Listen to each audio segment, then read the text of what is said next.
رسول الله فاقتفى القلب حنينا طالبا لقياه يا طيبة الأنوار. Jadi yang baru datang, baru gabung, pertama jadi masjidnya itu kiblatnya ngadepnya ke sana, ke utara. Ini selatan nih, ini selatan, sana utara. Di sana timur, sana barat. Jadi pertama jadi ngadepnya ke utara, ke Masjidil Aqsa. Dan pintunya cuma 3. Pintu sebelah timur, sana, Baqi. Pintu sebelah barat, Babu Salam belum ada. Ya, pintu sebelah barat, jadi kanan, kiri. Kemudian yang dari pintu masuk dari sini, selatan. Gitu ya? Jelas sampai sini ya? Iya. Oke, sudah. Nah, begitu dibalik ke arah sini, tetap 3. Cuman yang sana yang masuk. Jadi tetap kanan, kiri, kemudian belakang untuk masuknya. Nah, lalu karena ini masjid sudah ada, Nabi kemudian berpindah dari rumah Abu Ayyub Al-Ansari. Sebelah sana posisinya. Iya. Yang Abu Ayyub Al-Ansari itu yang itu kan ini unik nih ya, teman-teman. Itu ada payung-payung tuh. Yang tengah kan beda sendiri tuh. Yang atas tuh ada kayak lagi. Jadi ini sudah selesai. Dalam beberapa kitab sejarah ada yang mengatakan 12 hari gitu dalam proses itu. Sampai jadi kan nggak seperti sekarang, sederhana. Jadi ada riwayat mengatakan atasnya dipakai daun-daun kurma, jadi kalau hujan-hujan, kalau panas-panas gitu ya, riwayatnya banyak sekali. Nah, setelah jadi baru Nabi beli lagi dengan hartanya sendiri lagi. Nah, yang dibeli ini sederhana, ada seorang sahabat namanya Al-Harith bin Nu'man. Al-Harith bin Nu'man ini punya lahannya nggak terlampau banyak, dibeli oleh Nabi. Itulah yang kubah hijau tuh kurang lebih ke bawahnya. Ya, kurang lebih itu ya kubah hijau ke bawahnya, ke bawah gitu ya. Sampai agak sedikit kalau ada menara samping kanannya tuh. Iya, ya. betul. Nah, itu dari kubah hijau sampai area kanan itu tuh menara turun ditarik ke sana. Itu punya sahabat namanya Al-Harith bin Nu'man, dibeli oleh Nabi khusus untuk tempat tinggal beliau. Maka wilayah Kubah itu istri Nabi ada 2. Ya, yang di daerah itu nanti dipisah sekatnya. Sayyidah Aisyah radhiyallahu taala anha dengan Sayyidah Saudah binti Zam'ah. Ya, Saudah binti Zam'ah dengan Sayyidah Aisyah radhiyallahu taala anha, anhuma jami'an dua-duanya. Nah, selebihnya nanti dibikinkan kamar lagi. Masih ingat gak waktu keluar dari Raudhah tuh? Iya. Kan? Kan saat ibu sudah ke Raudhah belum? Dah, ya kan sudah. Ya, kan kita masuk lewat situ kan? Iya. Di sana kan? Iya. Nah, itu begitu masuk itu, terus kan kita keluar di pintu yang sama kan? Iya. Baik ya. Nah, masuk dengan keluar, sebelah kiri itu ada tulisan tuh, Babun Nisa. Oh iya. Itu istrinya Nabi di situ. Semua dikumpulkan di situ, satu bagian ya. Nah, kemudian nanti pintu masuk yang kalau kita keluar Babu Salam, terus ada masuk, terus ada Babul Jibril kan? Nah, itu malaikat Jibril dari situ untuk memberikan wahyu. Dia menyampaikan wahyu, masuknya dari situ. Jadi malaikat aja sopan, nggak ngintip gitu kan. Antum bukan malaikat, kenapa harus ngintip gitu kan. Nah, ini poin. Nggak ngintip tuh nggak ngeliat-ngeliat. Kadang-kadang kan status orang, gitu kan. Nah, yang dilihat istri orang gitu, status dan macam-macam dan sebagainya. Ini poin-poin kecil aja. Udah selesai dari situ. Ini landscape-nya kurang lebih demikian. Nah, maka era inilah yang kemudian berkembang. Kemudian itu kubah di atas. Sebelumnya nggak ada kubah itu. Yang kubah hijau itu. Ya, sebelumnya biasa Nabi meninggal, karena Nabi itu kalau meninggal itu di tempat beliau wafat, makamnya mesti di situ. Di tempatnya wafat, di situ dimakamkan. Maka Nabi SAW meninggal dunia, terus Sayyidah Aisyah udah punya persiapan. Nanti kalau saya meninggal, saya pengen di sini juga di samping Nabi. Maka ayahnya meninggal dunia, sahabat Abu Bakar duluan. Ini posisinya begini nih, kalau di makam Nabi. Pinjam handphone 3. Dengan cepat sekali. 1, 2, 3. Maka jadi Nabi SAW meninggal dunia di satu daerah ya. Ini satu begini posisinya, gini ya, lokasi ya. Nah, untuk kita melihat dimakamkannya Nabi, posisinya begini nih, kakinya ke Baqi. Kan kita kalau Assalamualaikum ya Rasulullah lewat kan dari salam ini kan, jadi bukan begini.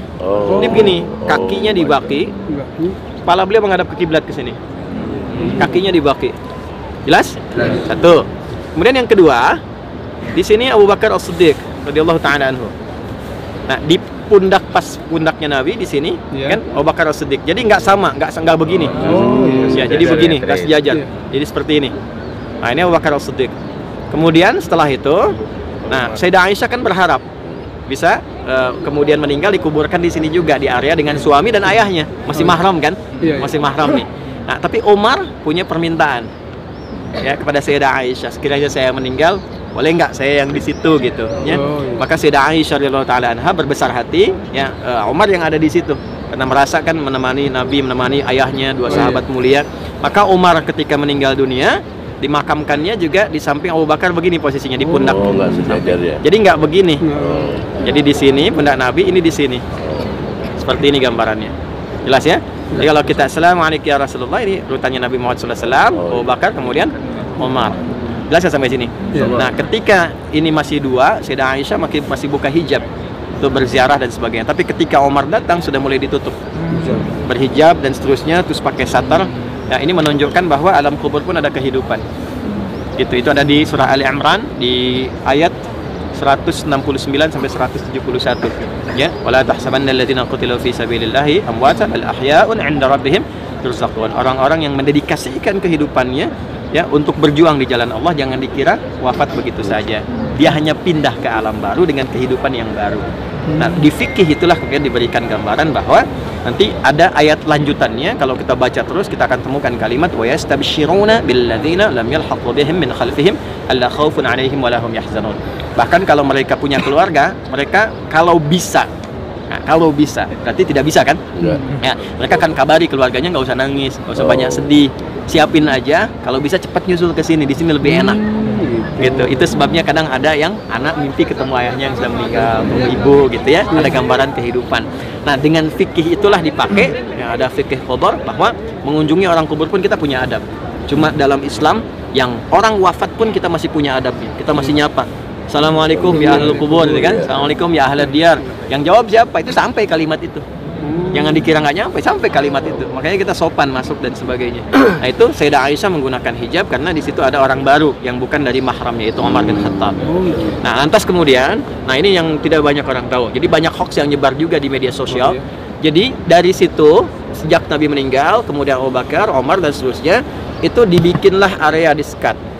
Setelah itu, sekatnya segi 5, bukan segi 4. Oh, 5. Jadi bukan seperti yang digambar ada 4 segi gini. Pinjam handphone, maaf. Pentagon. Enggak, dia pentagon sifatnya, segi 5. Jadi sini kerucutnya ke sini ke depan, ke arah kita dari sana. Ya, ini penting sekali diketahui. Kenapa? Karena ulama dari dulu mempertimbangkan jangan sampai bentuk kuburnya mirip Ka'bah.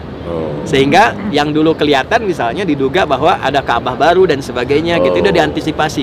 Maka dibikin segi 5 dan tidak mengerucut seperti halnya kiblat. Ya, lalu tembok pertama, kemudian setelah itu ditembok lagi yang kedua. Nah, tembok pertama dan kedua nggak ada jendela, nggak ada pintu, nggak ada pun dikunci, nggak ada yang masuk. Jadi hoax kalau ada orang membuka kemudian di sini kubur Nabi dibuka, itu pasti hoax, 100% hoax. Karena dari dulu nggak pernah dibuka dan nggak pernah ada orang masuk ke situ. Jadi di sini ada 3, perimeternya 3. Tembok pertama, tembok kedua, baru yang ketiga. Nah, yang kita temukan sekarang ini yang ketiga, yang ditutup ringnya itu yang bagian akhir itu yang ketiga. Jadi kalaupun itu ada pintu dibuka misalnya, itu kamuflase aja, ada dinding lagi semua. Bukan makamnya Nabi itu. Jelas ya? Nah, ini penting sekali karena ini turunan sejarahnya. Saya punya sketsa sampai ke dalamnya itu, ya. Jadi teman-teman sekalian, ini gambarannya. Ya, kemudian setelah itu banyak kisah yang menyertai itu semua, tapi intinya ini bagian-bagiannya. Nanti kalau misalnya ke dalam itu bisa lebih spesifik. Ini yang siapa, ini si fulan di mana, Ali tinggalnya di mana, gitu kan? Sayyidah Fatimah di mana, Nabi kalau tahajud di tiang yang mana, gitu. Cuman karena peak season seperti ini dan banyak, petugas di dalam pun sudah mengkondisikan kalau masuk, gitu ya. Jadi kita mengikuti aja, masuk ke dalam untuk raudhah, ibadah, nikmati, karena semuanya itu adalah tempat-tempat yang terbaik. Ya, tempat-tempat terbaik. Jadi kalau udah wilayah raudhah itu semua titiknya. Nah, raudhah itu kan kita taunya cuman antara kamar Nabi sampai mimbar kan? Orang kan nariknya begini aja, tapi orang nggak narik belakangnya. Belakangnya sampai mana gitu. Ya. Nah, disinilah kemudian ada 3 versi. Versi pertama 22 kali 15. 22 kali 15. Jadi 15 itu adalah lebar ke sini ya, panjang 22 ke sini. Ya, ada yang mengatakan ya 22 ke sininya, 15 itu ke belakangnya gitu ya. Kemudian ada yang berpendapat 26 kali 15, bukan 22. Tapi dalam mazhab Maliki justru yang disekat sampai ke masjid awal yang belakangnya itu raudhah kalau ditarik sampai ke sini. Itu mazhab Maliki. Makanya Nabi cuman bikin daerah ini, tarik garis ke belakangnya aja tanpa batas gitu, sampai di arah masjid itu. Sama persis dengan multazam. Jadi di sana ada multazam, area tersekat, di sini ada raudhah. Ya, jadi kalau kita nggak dapat misalnya harus mepet ke mihrab, harus mepet nggak, tarik aja garis lurus. Nggak dapat di situ sholat di tempat kita sholat minta. Jelas ya? Iya, iya. Nah ini kan ilmu itu penting. Iya, betul. Kalau nggak ada ilmu orang masih duduk, udah digeser, udah didorong, cuman pengen ke depan bahkan tidak diketahui bahwa tempat yang dia pijak pun sesungguhnya bagian dari Raudhah. Jelas sampai sini? Jelas. Oke, kalau jelas, sekarang gantian, buka dulu. Buka. Sudah? Paham nggak? Insyaallah. Paham ya? Nah, buka aja buka sampai kelihatan buka terus ya. Oke. Nah, sekarang yang kamera turunkan dulu supaya saya bisa nunjuknya jelas. Oke ya. Nah, tahan sebentar. Buka dulu karena saya mau jalan. Belakang nggak usah ikut.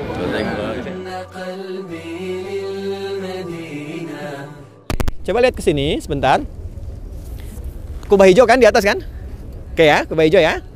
Nah, Bapak Ibu lihat nggak ada tiang tuh di depannya itu? Di kubah hijau, tiang yang ada lampunya persis depan. Itu kan kubah hijau tuh atas ya.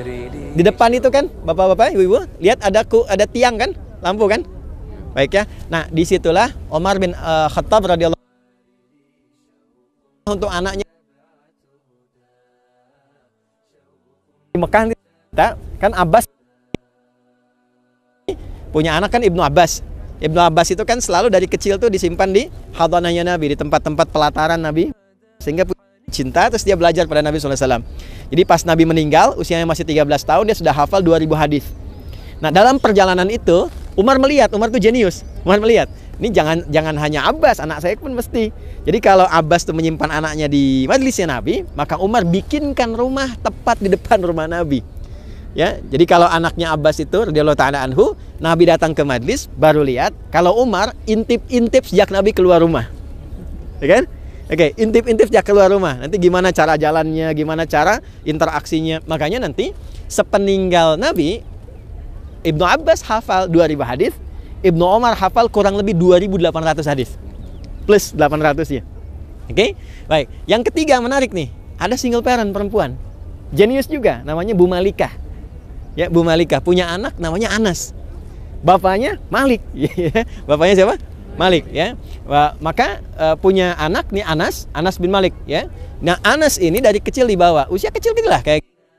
Maka dibawa kepada Nabi sallallahu alaihi wasallam, ibunya ini bilang gini, "Ya Rasulullah, kama qalat, ya Rasulullah, ini anak cekatan. Tolong jadikan asisten." Oke? Dan beliau tahu nggak mungkin Nabi itu memperlakukan anak kecil sebagai pembantu, ya kan? Maka masuklah ke rumah Nabi. Jadi Umar mendapatkan lewat anaknya melebihi anaknya Abbas. Ibu Malikah ini mendapatkan melebihi anaknya Abbas dan anaknya Umar. Ya, karena Abbas di tempat majlis Nabi, anak Umar di depan rumah Nabi, anaknya Malikah radhiyallahu ta'ala anha masuk ke rumah Nabi. Jadi dia jadi asisten Nabi selama 20 tahun sampai Nabi meninggal. Dan pertamanya enggak? Ketika ditanya, apa kesan Anda ketika menjadi asisten Nabi? Kata Anas itu, kesan saya adalah Nabi, kalau saya mau katakan bertemu dengan Nabi, saya keduluan kalimat oleh Nabi. Oh, kama qala. Apa kata Nabi? Anas, madza akhdumuka? Anas, apa yang bisa saya bantu? Paham nggak?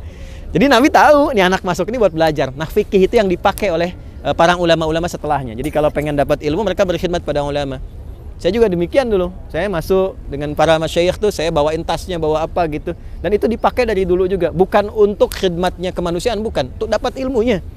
Karena ulama itu bahkan terlihat dari bicara, ada akhlaknya, ada adabnya, ada ilmu. Semua ilmu. Dekat dengan orang baik, dapat kebaikan. Dekat dengan tukang minyak wangi, dapat parfum. Ya kan? Ya kan? Dapat baunya. Dekat dengan ulama, dapat ilmu dan akhlaknya. Dekat dengan Nabi, dapat semuanya. Dan dapat doanya. Di antara doanya, Anas didoakan umurnya panjang, keluarganya berkah, banyak anaknya, kaya hidupnya. Dan masuk surga. Masuk surga ya. Oke, ini landscape-nya kurang lebih seperti itu. Ya, sekarang geser sini, buka yang sedikit. Buka terus sampai sana. Oke. Sana ya. Ini saya tunjuk tuh. Kan itu ada ya, tempat wudhu ya. Nah, Bang, kan tuh. Itu Awali namanya. Daerah Awali, pakai ain Awali sana ya. Nah, di sana dikenal dari dulu jualan susu dan sebagainya. Nah, itu tempat paling favorit ya, au kama qala Allahu a'lam bissawab. Beberapa referensi mengatakan tempat paling favorit kalau Nabi sore-sore ngajak Al Hasan dan Al Husain tuh jalan-jalan ke sana. Sana ya. Yang ini nanti satu saat di terbatas, sekarang kita mau jalan keluar.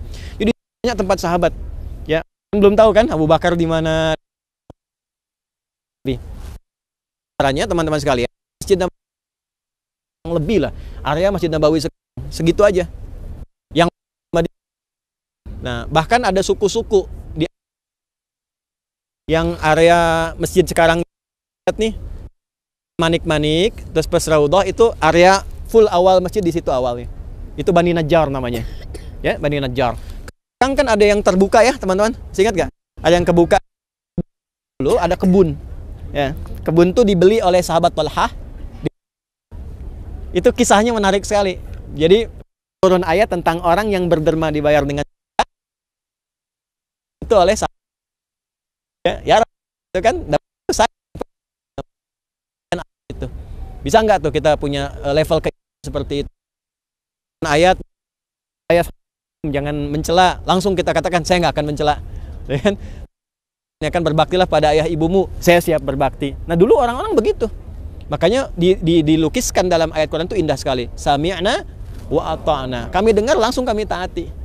Ya, sekarang sami'na wa nanyaina. Kami dengar, kami klarifikasi dulu gitu. Kami tanyain kan. Nah, itu poin. Jadi sampai sini masih ingat pintunya ada berapa tadi? 3. Jadi awal Masjid An-Nabawi 3 pintu. Oke, terus berkembang Abu Bakar meninggal, Umar meninggal, Umar mulai melakukan renovasi, beberapa pintu mulai bertambah.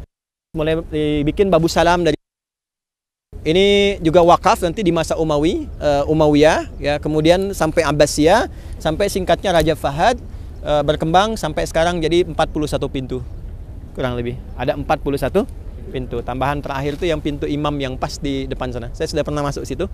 Jadi kalau jenazah imam masuknya dari situ, pintu yang kecil tuh masuk.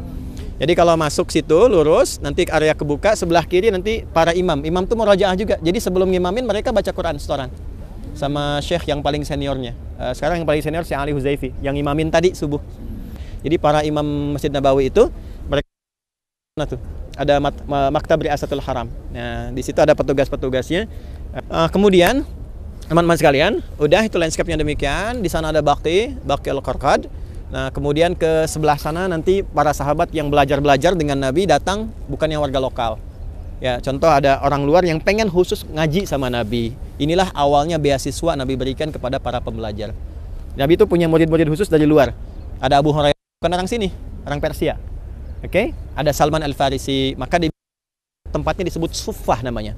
Suffah. Dari sini muncul Ahlus Suffah. Sifatnya disebut dengan Sufi.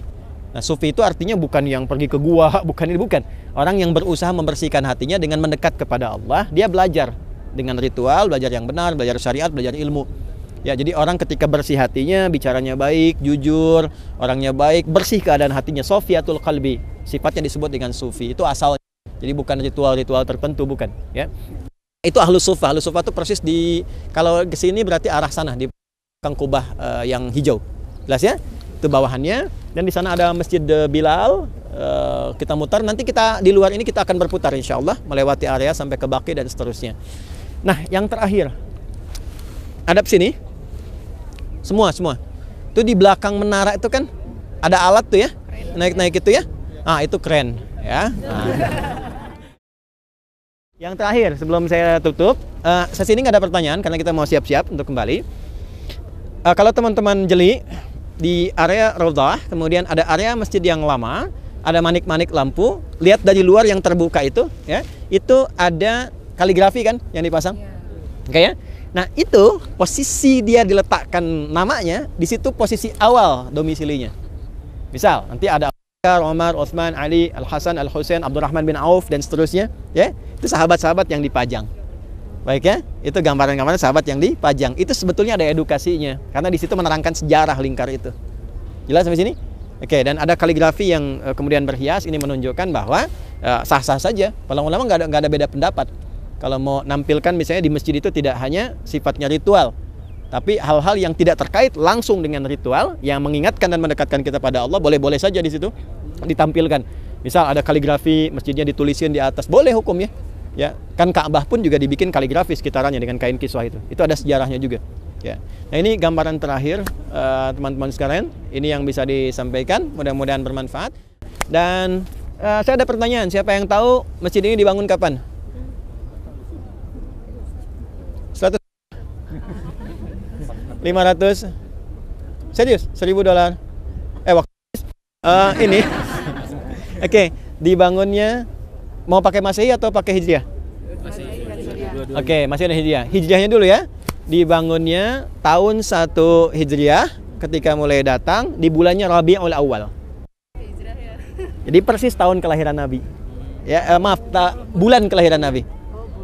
Ya, fikihnya apa fikihnya? Fikihnya adalah kalau pas hari milad, ulang tahun, bikinlah karya yang abadi yang menjadikan kita bangga di hadapan Allah saat pulang. Oke? Jadi daripada tiup lilin, mendingan misalnya nyiapkan bikin sesuatu, ya, wakaf mushaf yang sifatnya punya legasi yang menutup keburukan di masa lalu gitu. Ya. Kemudian puasa, kan Nabi puasa di hari Senin itu. Jadi ini dibangun persis di bulan lahirnya Nabi. Oke. Bulan Masehinya adalah September. Tepatnya tanggal 27 September 622 Masehi. Baik ya? Ya, 27 September, jadi 16 hari setelah saya lahir. Ini dibikin. Oke, jadi sudah, ini gambarannya sudah selesai saya terangkan.